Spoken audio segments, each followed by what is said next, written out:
গ্রামের শান্ত পরিবেশে বসে পেট ভরে খাওয়া এই মুহূর্তটাই আলাদা একটা বিষয়। চারপাশে নীরবতা, হালকা বাতাস আর পরিচিত গ্রামীণ স্বাদ।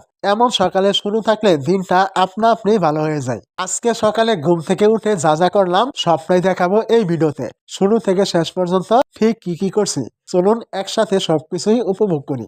ঘুম থেকে উঠে দেখি আমার নানি সকালে রান্না করছে। আগুনের পাশে বসে একজন খাবার খাচ্ছে। আমি একটু দাঁড়িয়ে এই দৃশ্যটাই দেখলাম। আর সেখান থেকে শুরু হলো আজকের সকাল। গ্রামীণ সকালের এই রান্না শব্দগুলো আলাদা করে মন ছুঁয়ে যায়। আগুন, হাড়ির শব্দ আর ভোরের নীরবতা সব মিলিয়ে মনে হয় সময়টা থেমে গেছে। এই সাধারণ মুহূর্তগুলোর মাঝে লুকিয়ে থাকে সবচেয়ে গভীর ভালোবাসা আর শান্তি। তারপর প্রতিদিনের মতো আজকেও আমার পোষা ঘুঘু পাখিগুলোকে রোদ পোয়াতে দিলাম। সকালে নরম রোদে ওরা চুপচাপ বসে রোদ নিল, আর আমি পাশে দাঁড়িয়ে শুধু দেখলাম। এভাবেই ধীরে ধীরে সকালটা এগিয়ে গেল। তারপর আবার চড়ুই পাখিদের খাবার দিলাম। খাবার দেওয়ার সাথে সাথে ওরা এক এক করে বসে খেতে লাগলো। সকালের নীরবতার মাঝে পাখিদের ছোটাছুটি আর খাওয়ার শব্দে পরিবেশটা আরো জীবন্ত হয়ে উঠলো। চড়ুই পাখিদের খাবার দেওয়ার পর দেখলাম আমাদের উঠানে কাজের জন্য ব্যবহার করা দাটা পড়ে আছে।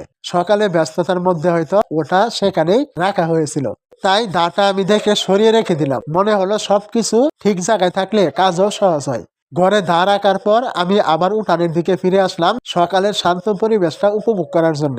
আজকে সকালের ছোট ছোট কাজগুলো শেষ হলো। পাখি, রোদ আর গ্রামের এই নীরবতা সব মিলিয়ে মনে হলো দিনের শুরুটা শান্তিতে পার হবে।